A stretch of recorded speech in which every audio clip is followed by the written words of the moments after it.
지금부터 2020 세계 한국어 대회 3분과 한글 3분과를 시작하도록 하겠습니다. 안녕하세요. 3분과 한글 다시 세운 분과에 이어서 한글 3분과 사회를 맡은 김경선입니다. 본 분과는 한글 다시 세운 분과와 마찬가지로 2개의 발표가 진행될 예정입니다.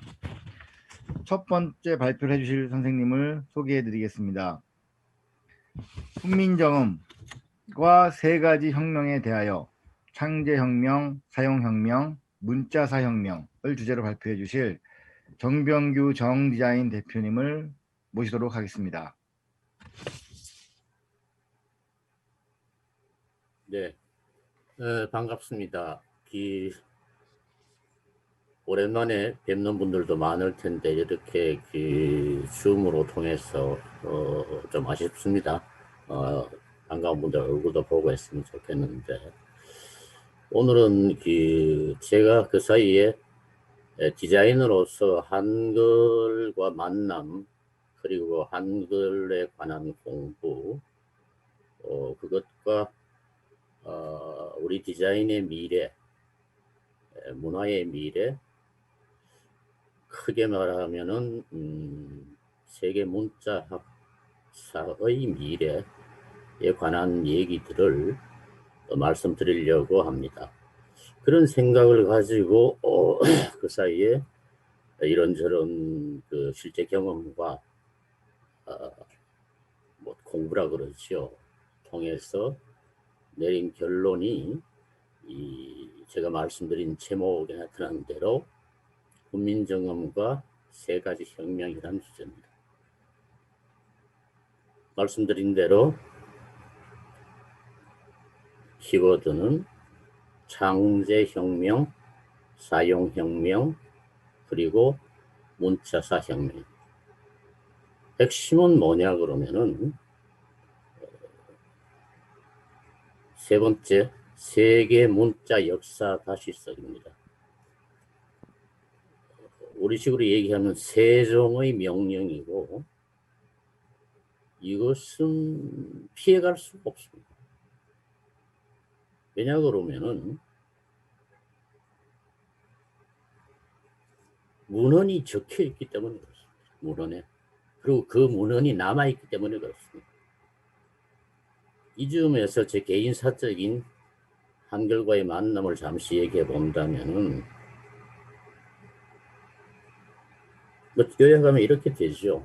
한글을 사용하는 문화권에서 태어난 사람들은 뭐 좁게 말하면 한국입니다만은 다른 디자이너들과 다른 이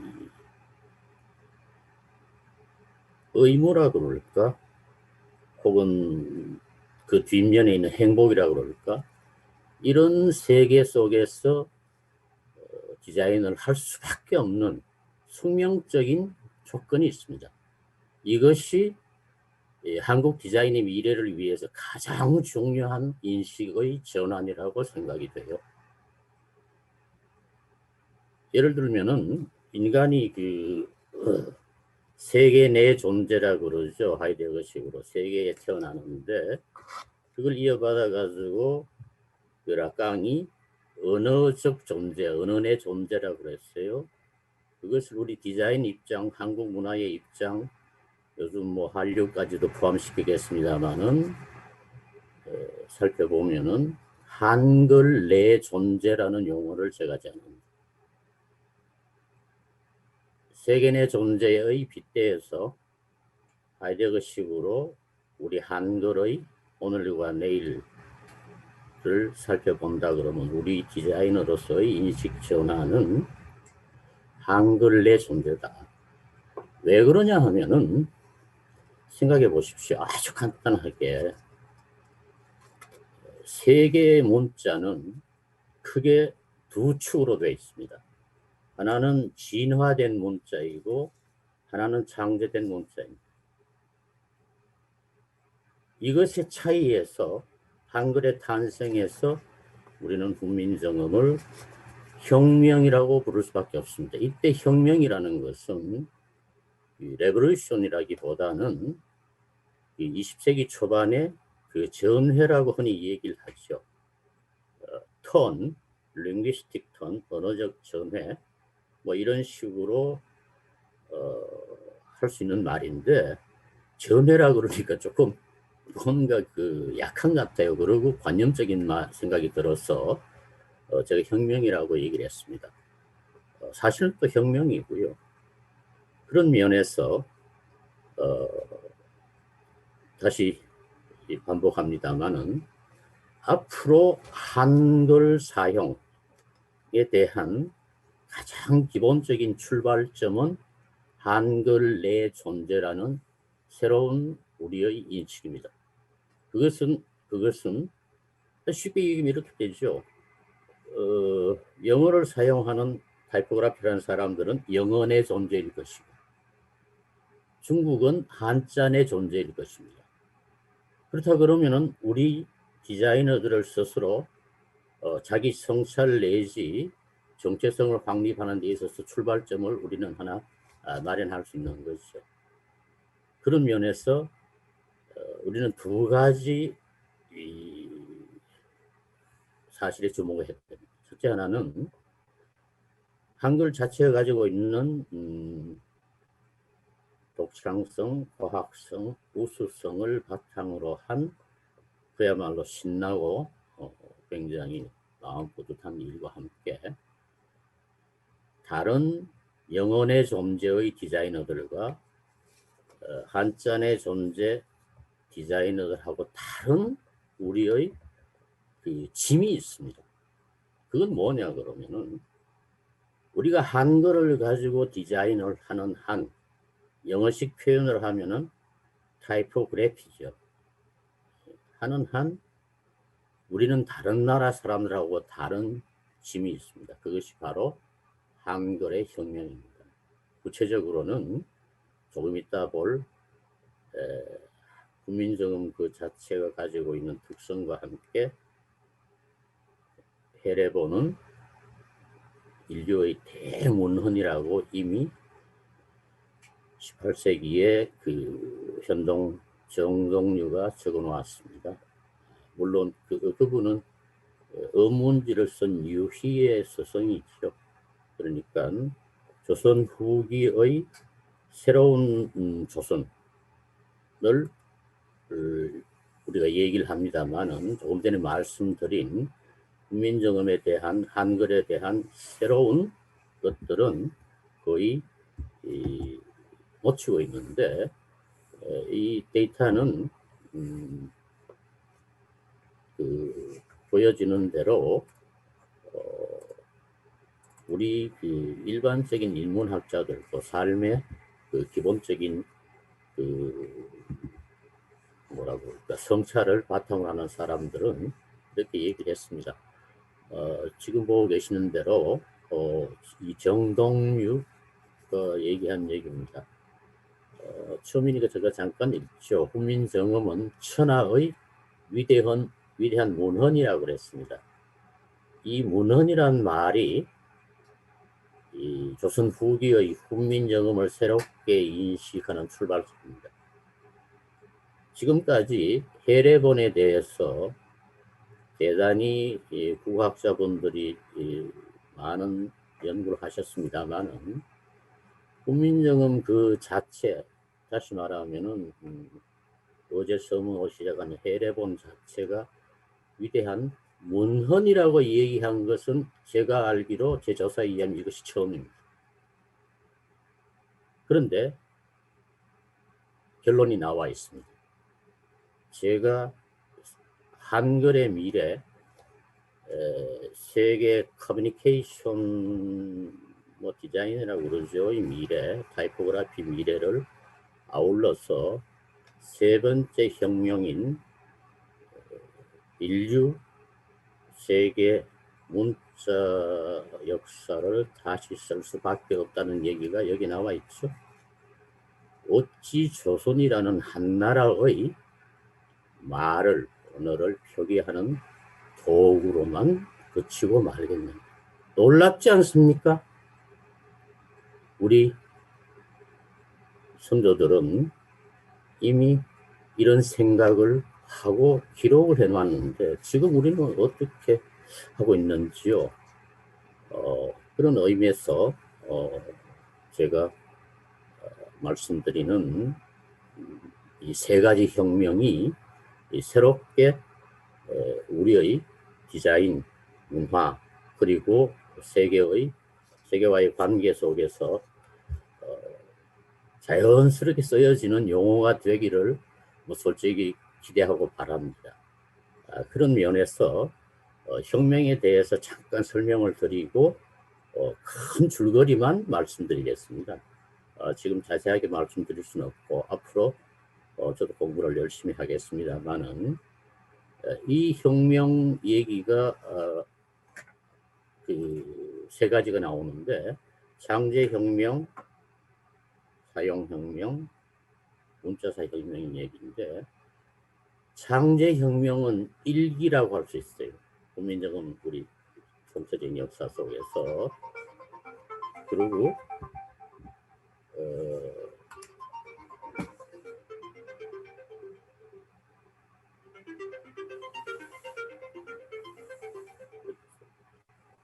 이게 제가 스마트폰 처음이라서 이쯤에 전화가 없습니다.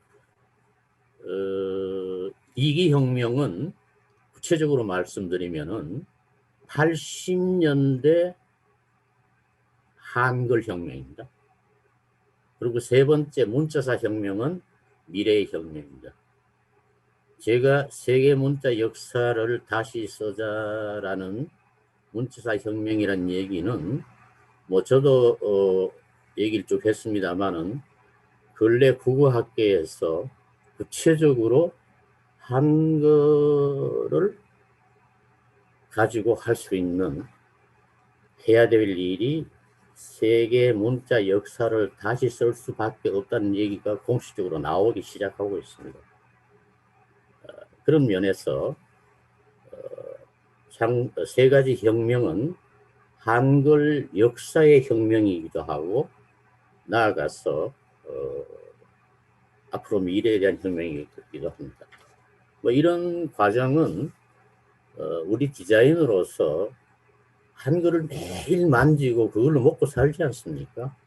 그러면서 그 한글이 가지고 있는 실체, 그 신체에 관해서 우리가 좀 등한히 하지 않겠는가 하고 있지 않나 그런 생각. 예를 들면은 우리 한글을 같이 연구하고 다루는 국어학이라는 분야는 실질적으로는 말을 다루는 것이죠. 문자를 말로 보아야지만 국어학이 성립이 됩니다.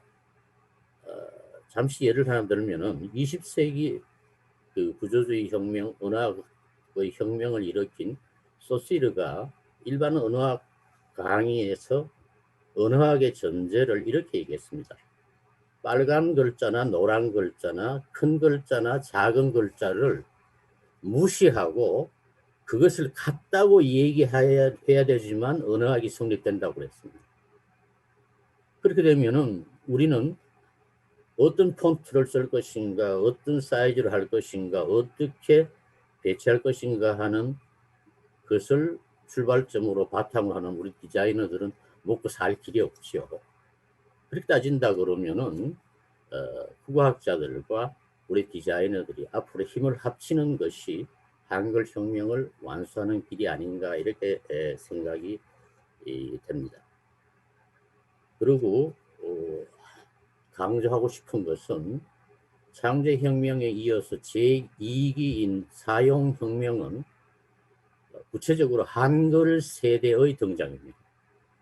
제가 한국 디자인의 역사에서 가장 중요한 현대 디자인의 터닝 포인트로 해방 이후에 등장한 한글 디자인의 그 주체인 한국 현대 디자인의 주체인 한글 세대의 등장이라고 주장을 하고 있습니다만은 식민지 이후에 태어난 뭐 1945년으로 잡지요. 그 사람들이 나이가 30대가 되기 시작하면은 1975년이 되죠. 그리고 85년 되면 40대가 됩니다.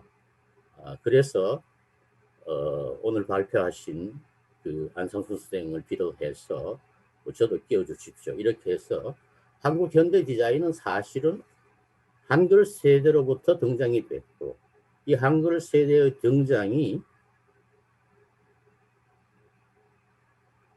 제2의 혁명의 주체이며, 이 사람들로 하여금 뭐 우리들 얘기라서 그렇습니다만, 우리 디자이너들 얘기로 그렇습니다만, 가로쓰기라는 위대한 실천을 이룩했습니다. 이것은 정부에서 지시한 것도 아니고 국민운동을 한 것도 아니고 현장에서 일어났고, 구체적으로는 출판 쪽에서 일어났습니다. 이렇게 따져본다 그러면은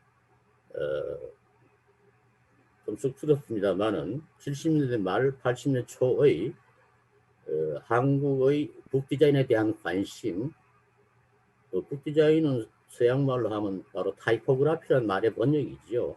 타이포그라피의 등장이야말로 제2의 한글 혁명의 실천적인 현장의 출발이 아닐까. 물론 그 전까지는 두 가지 조건이 있습니다.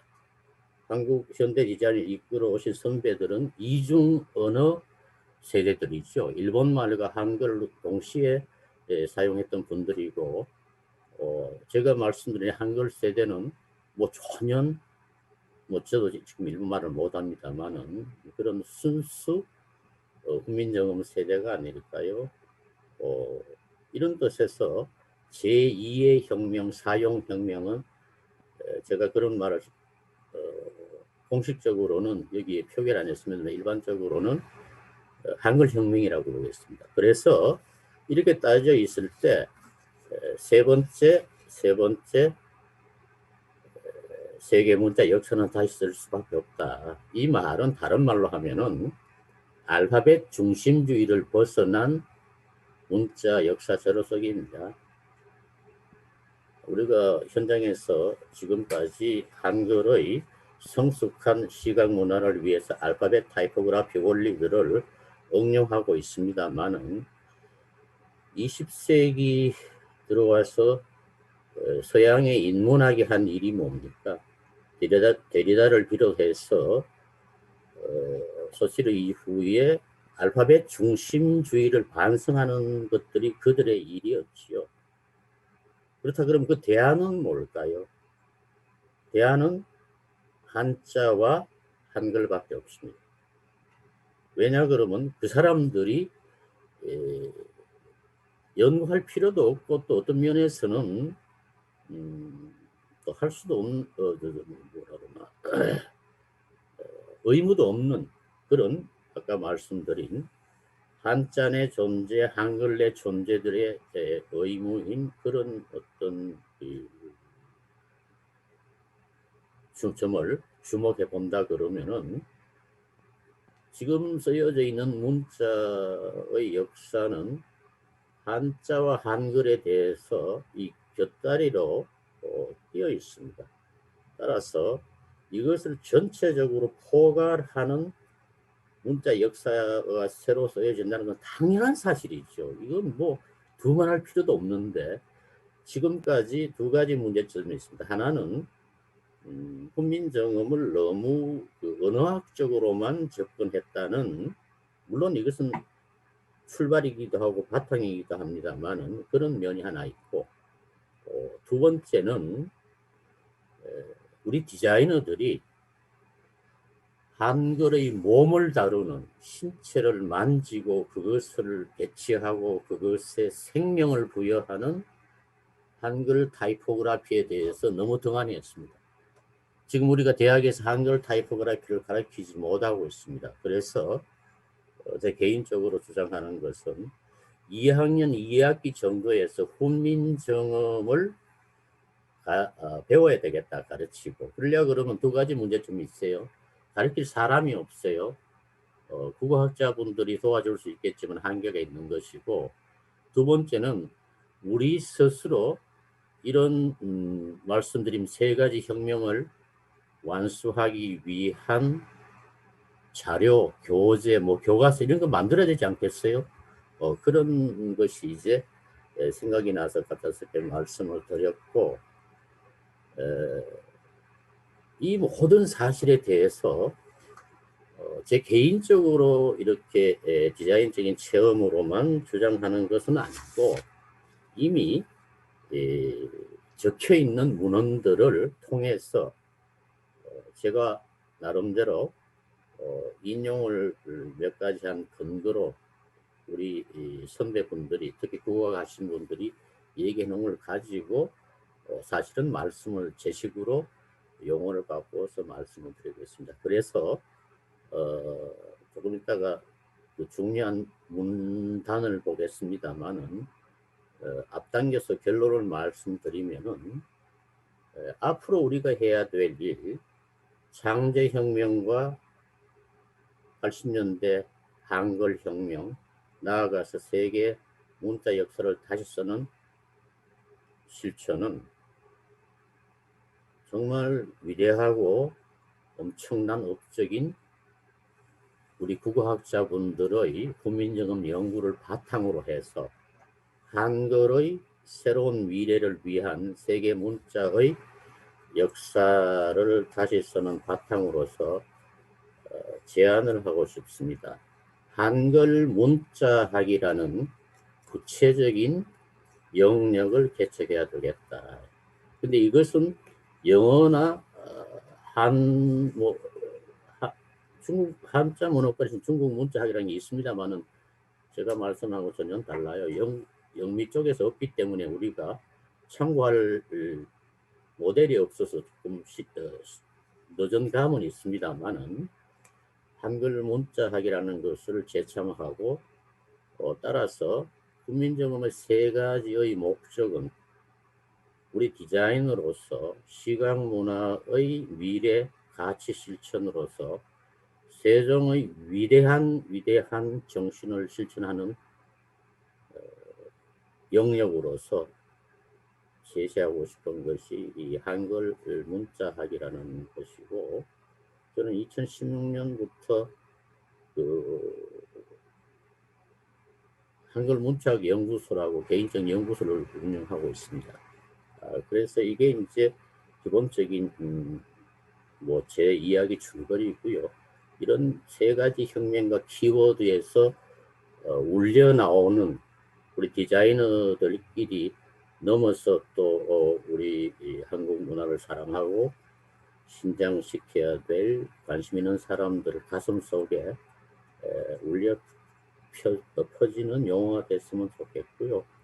그것을 우리는 한글 문자학이라고 부르자. 그것을 할 사람들은 기본적으로 우리 디자이너들입니다. 그러기 위해서 앞으로 생각과 뜻을 모아야 되겠고, 또 여러 가지 후배들이 많은 앞으로 나머지 시간 오후에도 논의할 것 같습니다. 그래서 제가 준비한 자료들 중에서 가장 핵심적인 그 9번째 문장을 읽는 것으로 마무리를 할까 합니다. 이 9번째 문장은 이기문 선생이 돌아가시기 전에 쓴 두 가지 문헌 중에서 정말 제 개인적인 인생을 바꾼 문장입니다. 한글의 우수성과 독창성과 과학성은 누누이 말하면서도 예사 알파벳들과 이론적으로 차별화하지 못한 점이다. 1999년도에 국어국문학 25호에 쓴 그 글, 이기문 선생의 글입니다. 제가 이거를 그때 봤을 때 뭔가 잘 몰랐는데 지금은 이렇게까지 한글의 혁명을 얘기하고 그것을 세 가지로 나누어서 말씀드리면서 한글 문자학을 제창하는 데까지 왔습니다. 이것은 물론 디자인 작업을 통해서 자연스럽게 한국의 디자인이라 그러면 누구든지 여기에 올 수밖에 없지 않을까 하는 그런 한글 세대로서의 그 자연스러운 결과라고도 말씀드리겠습니다. 다음 문장이 이렇습니다. 우리나라 국어학자들은 서구 문자론의 이론 세계에 얽매여 그 틀을 벗어나지 못했던 것이다.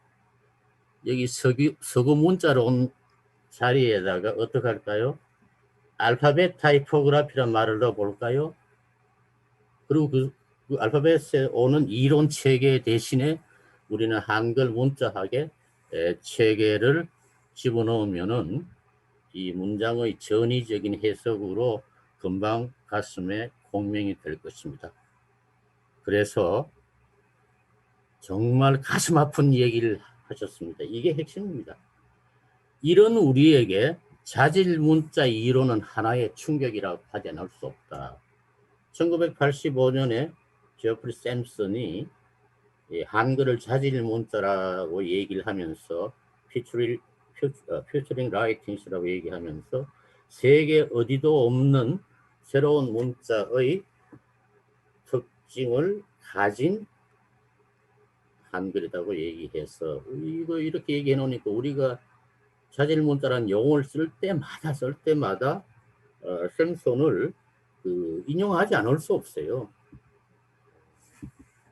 이게 우리 좀 뭐 이런 말을 쓰십시다. 창피한 일이죠. 우리가 다 알고 있는 일인데 저쪽에서 먼저 찜을 했단 말이죠. 근데 우리는 그야말로 지금 이런 말을 쓰고 싶어요. 뻔히 알고도 당하는 거죠. 이런 일은 없어야 되겠다. 그런 의미에서 한글 문자학이라는 말을 쓰기로 했습니다. 또 이렇게 계속이 되지요. 이것은 한글의 우수성을 강조하면서 이때 한글은 한국말이 아닙니다. 한글이죠. 한글이 우수한 것이지 한국어가 우수한 것이 아니라고 분명히 말씀드립니다. 모든 모국어는 사용하는 사람들한테는 다 우수한 겁니다. 그렇죠? 그래서 한글의 우수성이라는 걸 다시 강조드리면서 또 강조하시네요. 예사 알파벳들과는 차원이 다름을 지적해온 오자가 났습니다. 다름입니다. 우리 학자들이 주장해서 암시받은 것이지만 우리는 이것을 네이밍을 못했단 말이죠. 세계 문화사에서 시민권을 얻지 못했단 말이죠. 주장을 하지 못했단 말이죠. 세계 언어학계에서 우리는 이미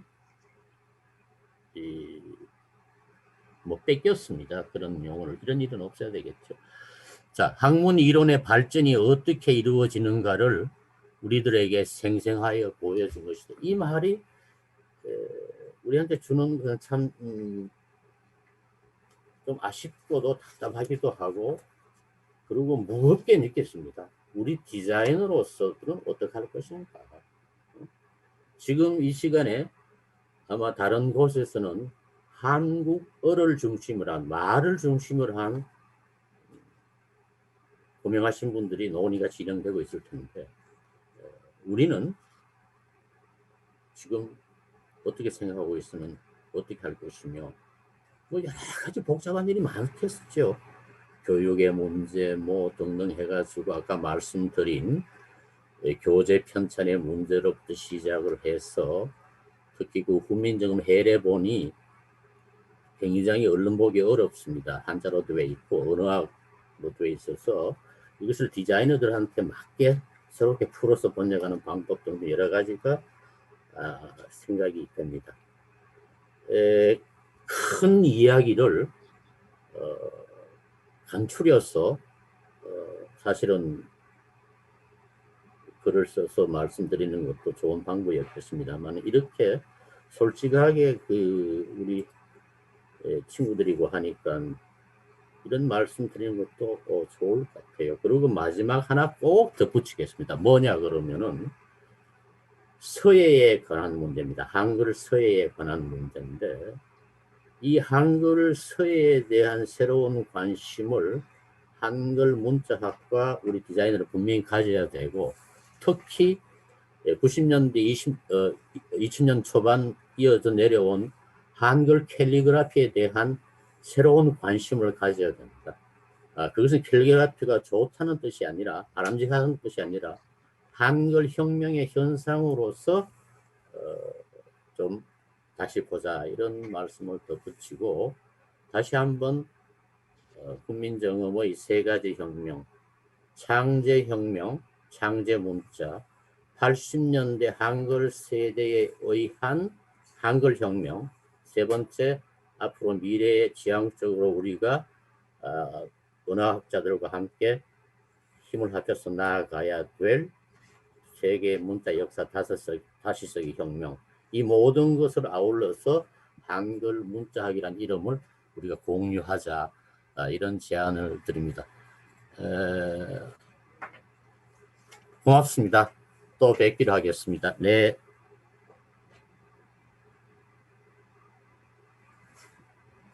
예. 네. 정백 선생님 말씀 감사합니다. 평생 디자인을 해오신 것을 이제 한글 문자학이라고 재정립해 주셨어요. 더 건강하게 연구 교육하시면서 저희들 곁에서 좀 말씀해 주시기 바랍니다.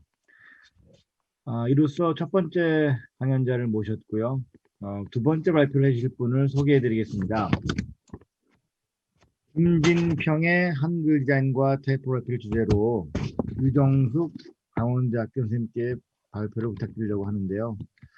선생님 잘 들리시면 발표 자료 공유 후에 발표 진행 부탁드리겠습니다. 네. 발표를 먼저 공유하고.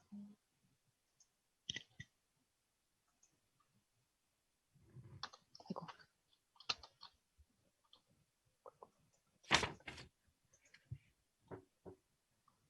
네, 안녕하세요. 유정숙입니다.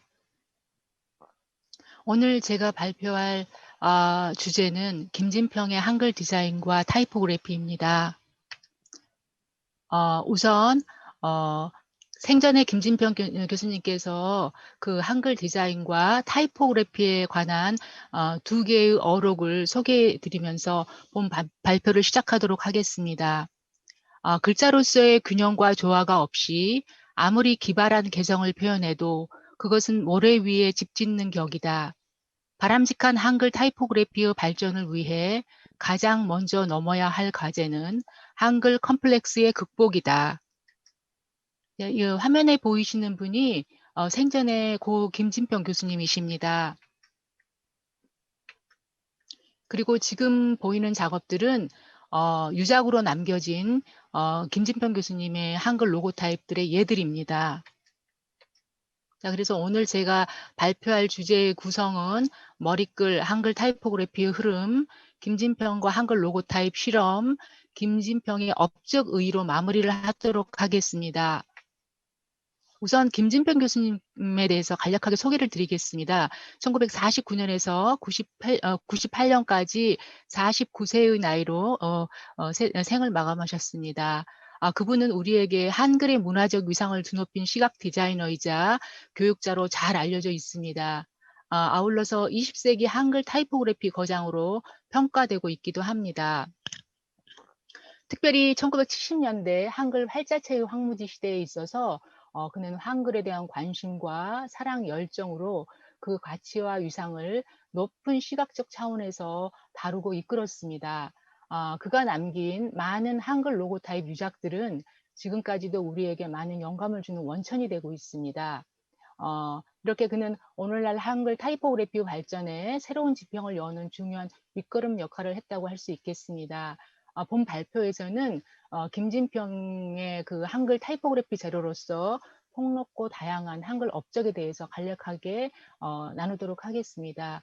아울러서 본 발표 내용은 2010년에 출간한 한글 공감 김진평의 한글 디자인과 타이포그래피를 발췌 요약한 것을 밝힙니다.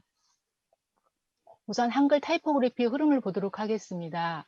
한글은 글자의 산업화와 문화적 환경에 따라서 아래와 같은 4개의 시대적 과정을 거칩니다. 우선 창제기 이후에 옛 활자 시대와 한자 문화 시대를 겪었습니다. 두 번째는 갑오경장 이후 일제강점기와 맞물리면서 새활자 시대와 일본 문화 시대를 겪습니다. 이어서는 6.25 동란 이후에 원도 활자 시대와 서구 문화 시대가 전개됩니다. 마지막으로 컴퓨터의 도입과 더불어서 디지털 활자 시대와 한국 문화 시대가 열립니다. 각 시대를 간략하게 소개하겠습니다. 우선 옛 탈자 시대는 창제기 때 중국 문화적 영향 아래서 우리가 사대 사상이 중국에 대한 사대 사상이 컸었죠. 그래서 실용적인 한글을 만들어 놓고도 400여 년 동안 그 한글을 한문의 그림자 아래 머물게 했던 시기이기도 합니다. 두 번째 세활자 시대는 일본으로부터 근대 인쇄술의 도입이 이루어진 시기이기도 합니다. 이거 한번 세팅해 보겠습니다. 한글이 독자적이고 독립적으로 발전하지 못하고 일본 활자에 끼워 맞추는 식의 활자 개발이 이루어지고, 그 다음에 일제강점기 아래서 우리말과 우리글의 말살 정책 같은 것들은 한글의 발전에 치명적인 암흑기를 가져왔습니다. 이어서 원도 활자 시대에는 6.25 동란 이후에 일본에서 사진식자기가 들어옵니다. 그리고 1970년대를 기점으로 해서 그게 국산화가 시작이 됩니다. 이후에는 컴퓨터의 보급으로서 1980년대 한글 활자체의 활발한 전산화 개발이 시작됩니다. 그럼에도 이전에 세월자 시대에 누적된 한글 활자체의 문제점들이 계속 야기되는 시대이기도 했습니다. 마지막으로 컴퓨터의 발달과 더불어 디지털 활자 시대에는 많은 국내 폰트 업체들이 설립이 됩니다. 그래서 이전 시대와는 비교할 수 없을 만큼 폭넓은 활자 개발이 이루어집니다. 김진평의 한글 로고 타입과 실험에 대해서 살펴보도록 하겠습니다. 우선 김진평이 로고 타입을 전개했던 그 전개 배경을 보도록 하겠습니다. 김진평이 활약했던 시대는 원도 활자 시대였습니다. 그래서 그 원도 활자에서 주로 사용된 한글 활자체라는 것은 전통적인 네모틀의 명조체와 고딕체가 기본이었으며 주를 이루고 있었습니다. 그래서 앞에서 말씀드린 일본의 활자 제작 방법과 기술 의존에 의한 조판상의 여러 가지 문제가 지속적으로 야기된 시대이기도 했습니다. 이와 더불어서 70년대는 본격적으로 그 한국 시각 디자이너 활동이 시작된 시기로서 디자이너들은 한글 타이포그래피 자료에 심각한 빈곤 현상을 야기하게 됩니다. 느끼게 됩니다. 지금 보여드리는 활자체들은 일본에서 들여온 사진식자기로부터 개발된 제작된 서체들입니다. 그래서 왼편에 있는 MS와 위쪽에 MS와 아래쪽에 SK라는 그 명칭은 일본의 모리사와 사진식자 기계와 그다음에 일본의 샤켄 사진식자기에서 나온 활자체들이라고 말씀드릴 수가 있겠습니다.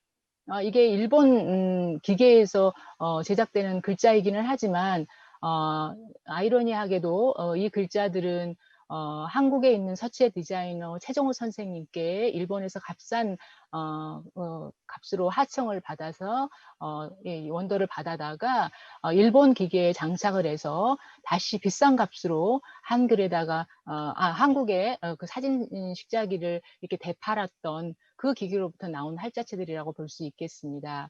그리고 오른편에 있는 활자체들은 그 당시에 사진 식자 활자체들의 종류들입니다. 그래서 거의가 대부분 명조와 고딕이 주를 이루고 있는 제한적인 활자체들인 것을 볼 수가 있겠습니다. 1970년대부터 동양맥주를 비롯해서 쌍용그룹 등 대기업들이 CI를 도입하게 됩니다. 그래서 시대적 이해에 따른 수준 높은 로고 타입이 요구되게 되고 이러한 문제점들은 한글의 조용성을 바탕으로 해서 뭔가 개성 있는 로고 타입을 제작해야 한다는 시대적으로 굉장히 중요한 과제가 등장하게 됩니다. 그래서 김진평은 1974년에 석사 논문 한글 로고 타입의 기초적 조형 요소에 관한 연구를 발표하게 됩니다.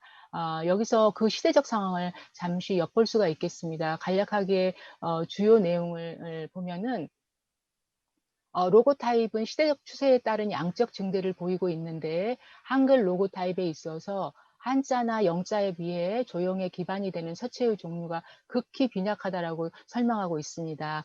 거기에다가 한글의 구조는 조형적 문제점이 많으며 그것은 한글 로고 타입의 제작에 많은 어려움을 주고 있다라고 지적하고 있습니다. 이어서 대학원 졸업 후에 김진평은 1976년에 오리콤의 전신인 합동통신사 광고기획실에 입사하게 됩니다. 그래서 대한항공의 국내 광고를 맡아서 하시면서 국내 사진식자의 문제점을 직접적으로 접하게 되는 계기가 되었다고 합니다. 그가 기고한 월간 시각 디자인지의 글에서 당시의 상황을 이해할 수가 있겠습니다. 대한항공의 해외 광고는 당시 홍콩 회사에서 대행하고 있었다고 합니다. 따라서 그들이 설정한 형식대로 국내에 제작이 이루어졌는데 당연히 홍콩에서 제작을 했으니까 영문 활자를 위주로 그게 제작이 됐을 겁니다. 거기서 제작한 영문 활자는 한국에서 사진식자기에서 찾을 수가 없었습니다. 그래서 지정된 서체를 찾는 과정에서 어려움이 있었고 더 곤란했던 것은 국내 광고에 있어 제목과 본문 글자의 처리가 기존 식자료는 빈약하게 느껴진다라고 그렇게 설명을 하고 있습니다. 그래서 김진평은 기존 한글 타이포그래피 재료의 부족함을 해결하고자 레터링 작업을 시도하게 됩니다. 그래서 한글의 시대적 과제 앞에서 타이포그래피 재료의 부족을 메워가려는 그의 연구와 노력은 시대를 앞서가는 선구자로 새로운 가능성을 제시하게 되었습니다. 자, 지금 보여드리는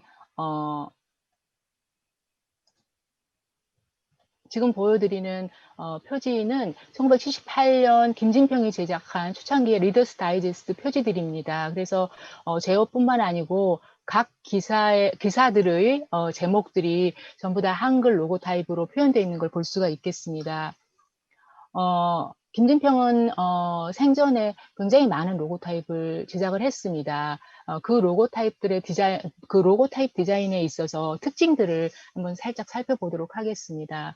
용도별로 회사명, 기업체명, 단체명, 상품명, 제품 브랜드, 제호, 헤드라인 등 많은 로고 타입들을 제작을 했는데요. 이 로고 타입을 제작하는 데 있어서 가장 기본이 되는 거는 정체성과 창의성 두 가지 축입니다. 이 두 축을 기본으로 해서 아래와 같은 5가지 특징을 보입니다. 첫 번째는 한글 조용성에다가 새로운 방법론을 이렇게 융합시켜서 하는 특징. 두 번째는 단순함과 의미의 표현. 세 번째는 영문과 한글이 조화를 이루면서 창의적으로 표현되는 것들. 네 번째는 서정적인 선망과 현대적인 이미지.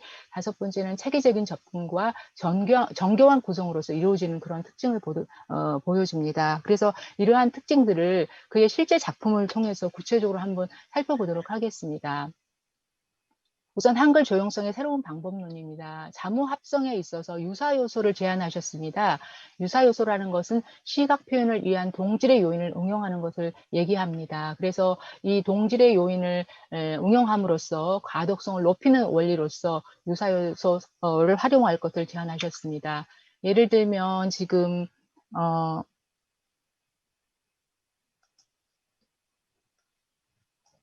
일요신문, 데이스터스 초이스, 워킹우먼, 한국 존슨스 같은 이런 로고들은 각 브랜드 이름마다 그 브랜드 이름이 가지고 있는 고유한 독특한 유사 요소들이 다 쓰여서 그것들 나름대로의 특징을 갖고 있는 걸 볼 수 있습니다. 예를 들면 1호 신문에서는 붓글씨의 특징들이 자음과 모음과 그다음에 또는 초성과 종성에서 연결돼서 같이 하나의 그 동질 요소로서의 형성을 구성하고 있는 걸 볼 수가 있겠습니다. 그래서 모든 로고 타입에서 그런 동질의 요소가 활용되고 있고, 이어서는 글자 틀입니다. 네모틀과 탈네모틀, 그 다음에 글자 폭에 관한 비례, 기울기 등을 활용해서 시각적 효과를 높이고 있는 그런 예들을 보여줍니다.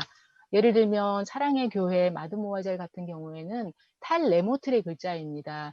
탈네모틀의 글자의 장점의 경우는 글자를 기계적으로 조합하는데 용이함은 있지만 단점으로는 가독성과 조형적으로 아름답지 못하다는 단점을 가지고 있습니다. 그럼에도 불구하고 김진평은 이러한 단점을 완벽하게 보완해서 아름다운 한글 로고 타입 표현으로서 보여주고 있는 예로 사랑의 교회를 볼 수 있고요. 아래에 있는 마드모아젤의 경우에는 탈레모틀이면서도 부드러운 곡선으로 이루어지는 글자체의 특징과 더불어서 이틀리기 특성인 기울기를 한글의 적정한 기울기를 이렇게 표현해서 새로운 어떤 표현 방법으로서 좋은 모습을 보여주고 있는 예라고 볼 수가 있겠습니다. 뭐 기도의 6가지 힘의 경우는 비례에 관련된 것으로서 글자 폭이 좁아지면서 뭐 획의 굵기나 그다음에 돌기가 들어가 있어도 한글이 표현됨에 있어서 아름다울 수 있는 이런 예들을 보여주는 것으로 볼 수 있겠고요. 주니어도 마찬가지로 탈레모툴의 글자이지만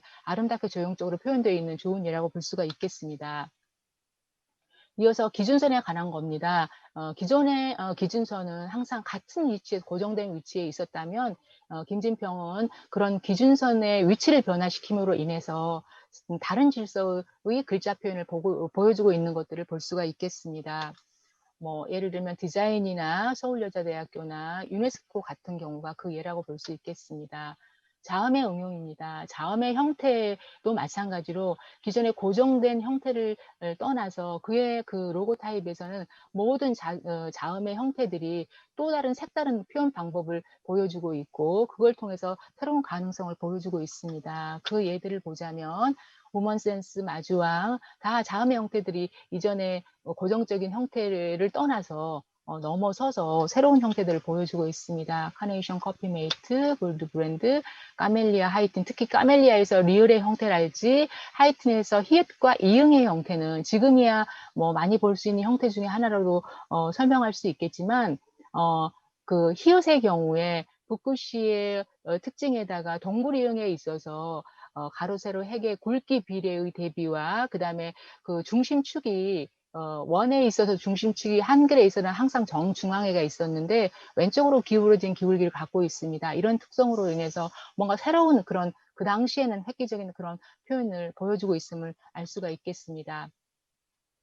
이어서는 획의 응용입니다. 줄기는 글자에서 가장 중요한 기본적인 요소입니다. 그래서 줄기에서 돌기, 굵기, 꺾임, 질감, 손글씨의 응용, 테두리와 그림자 같은 것을 활용해서 새로운 개성을 표현하고 보다 폭넓은 한글의 표현을 보여주고 있습니다. 그래서 뭐 행가집이나 버킹검의 경우는 그 획에 있어서 가로 세로 획의 굵기 대비와 더불어서 돌기라고 돌기 또는 세리프라고 얘기하는 새로운 세리프를 융합시킴으로 인해서 새로운 한글 표현을 보여주고 있는 걸 볼 수 있겠고요. 아래에 있는 45분간의 죽음의 경우는 영문에서의 슬라브 세리프라고 얘기하죠. 둔탁한 사각형의 그 세리프가 한글에 적용됐을 때에 그 보여지는 그런 좋은 예로서의 어떤 표현 방법을 보여주고 있습니다.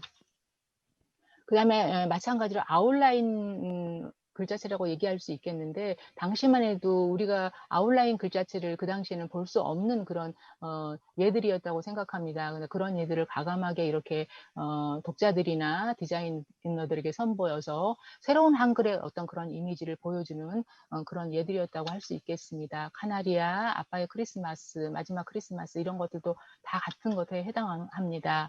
그리고 클로즈업, 서리는 살아있다, 뭐 샤인 이런 것들은 그 단어나 문장이 의미하고 있는 그 내용의 그 질감들을 거기다가 부여해서 그 의미를 이렇게 되살리는 특징을 보여주는 좋은 예들이라고 할 수 있겠습니다. 아스피린을 미처 몰랐던 약효, 목소리만 도로한 비행사들은 입체 글자로서의 표현을 한 겁니다. 글자가 장으로 좁아지면서 입체로 표현되는 예들을 지금이야 컴퓨터로 얼마든지 쉽게 할 수 있는 그런 글자들일 수 있지만 당시에는 이런 표현을 하는 것들을 보기 힘들었던 예들이었고 새로운 방법으로서 이런 방법을 이렇게 보여주는 선구자적 역할을 하시지 않았나 싶습니다.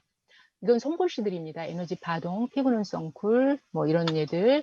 렘브란트 명화 도란상권은 그야말로 그 당시에는 볼 수 없었던 또 하나의 새로운 표현 방법이라고 생각합니다. 가느다란 가로 세로 줄기에 그 다음에 곡선적인 느낌의 형태가 이렇게 자음의 에서 연결돼서 표현된 새로운 표현 중에 하나라고 볼 수가 있겠습니다.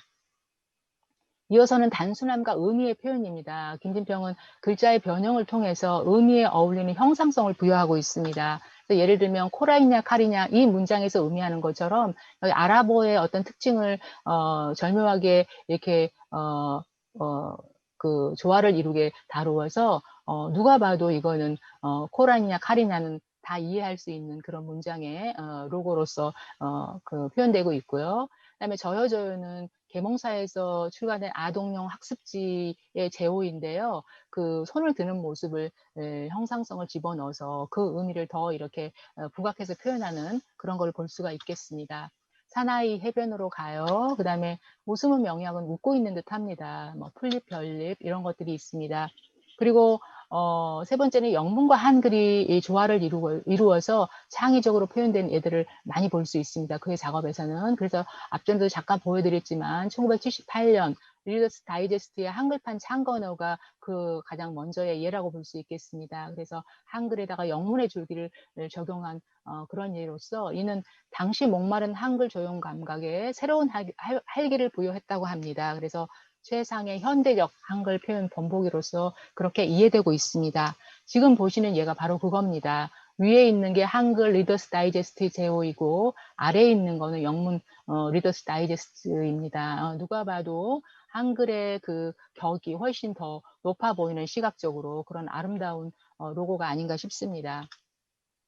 카리타스도 마찬가지로 영문과 한글이 절묘하게 그 잘 절충이 돼서 표현되고 있는 예고요. 벵가드, 그다음에 카멜텍스, 그다음에 메두사 이런 것들은 한글과 영문이 서로 이렇게 절묘하게 조화를 이루어서 한글도 영문도 서로 이렇게 부딪히지 않게 너무 잘 표현된 그런 좋은 예들이라고 볼 수가 있겠습니다. 그리고 그가 작업했던 모든 작업들에서는 서정적인 손맛과 현대적인 이미지를 느낄 수 있습니다. 이런 것들은 그가 한국인의 감정과 정서에 충실해서 그 한글 디자인의 표현 능력과 진보적인 사고 방식을 시각한 결과라고 그렇게 이해할 수가 있겠습니다. 그래서 뭐 로맨티크, 머스로만 이런 글자체들의 경우도 상당히 장식적인 느낌임에도 불구하고 과하지도 않고 모자라지도 않는 정말 편안한 느낌의 그런 로고들이 아닌가 싶습니다. 이어서는 체계적인 접근과 정교한 구성입니다.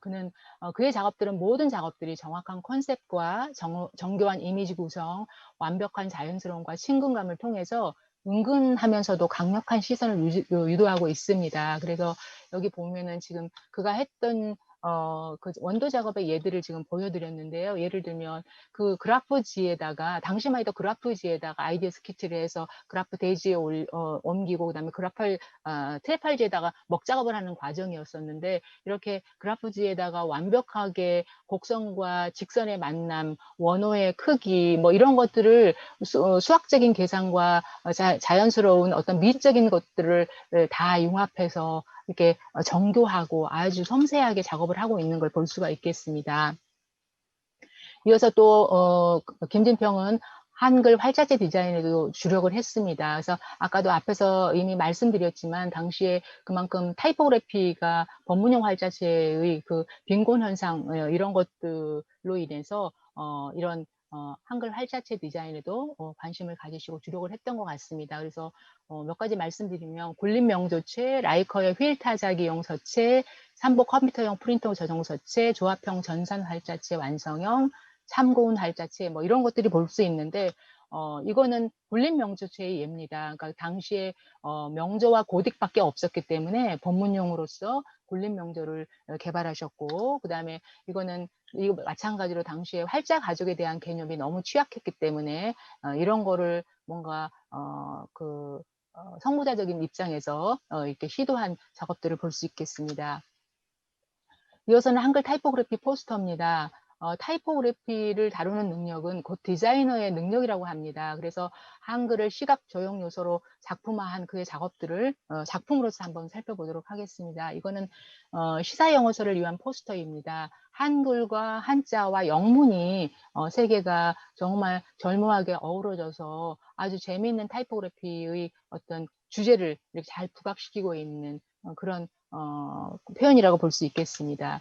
그다음에 한국이라는 이 포스터는 한국이라는 주제의 그 붓글씨의 특징을 레터링을 통해서 이렇게 표현한 포스터를 볼 수 있겠고요. 이거는 삼보 트라이점 레이저 빔 프린터 포스터입니다. 그래서 레이저 빔에서 그 글이라는 주제가 이렇게 휙 나오는 것처럼 아주 잘 표현하고 있는 걸 볼 수 있겠습니다.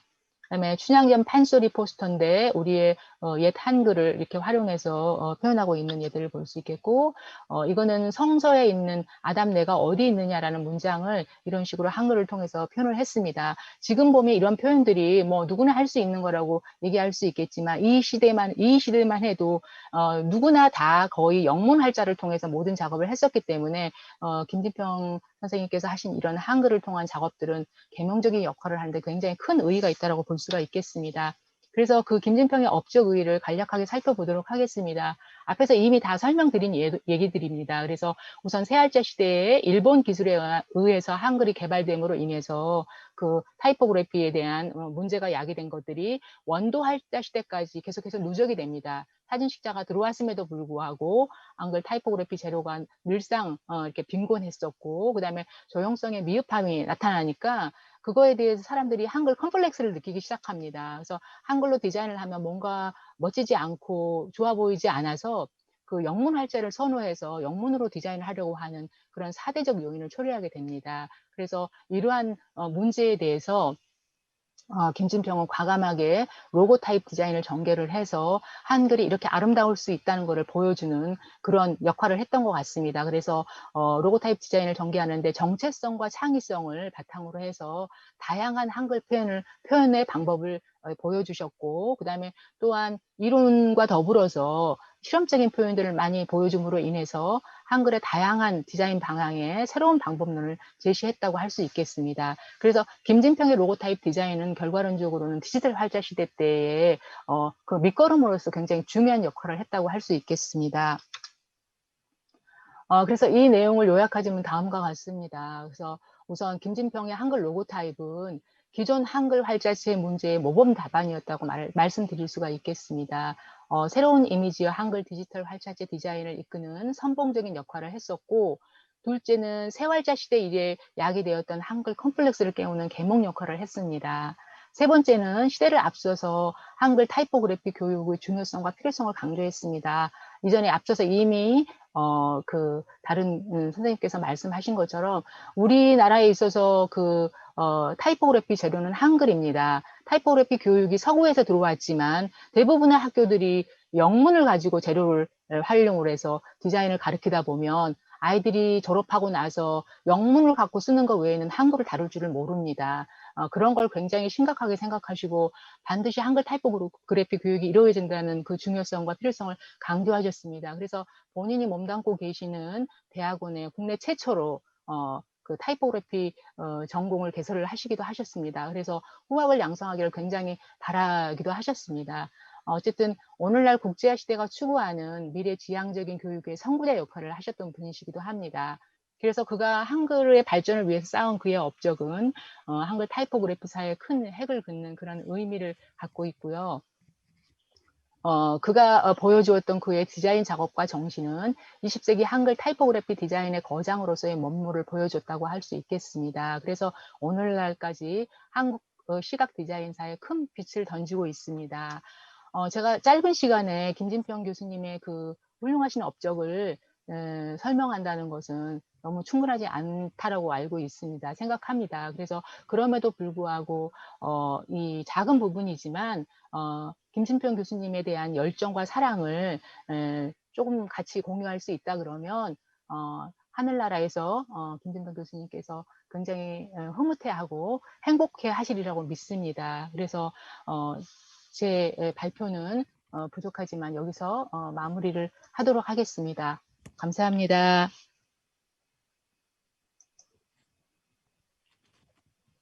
네, 이경수 선생님 잘 들었습니다. 저희 세대까지는 상당히 자주 보아서 익숙한 김진평 선생님 레터링들인데 아마 이 방송을 통해서 접하는 젊은 디자이너들한테는 요즘 상당히 레터링과 로고 타입이 유행하고 있는데 또 새로운 충격이었을 것 같습니다. 한 자리에 모아서 보니까 상당히 감회가 새로웠고요. 감사드립니다. 이것으로 오전에 있었던 두 분과의 발표를 마치도록 하겠습니다.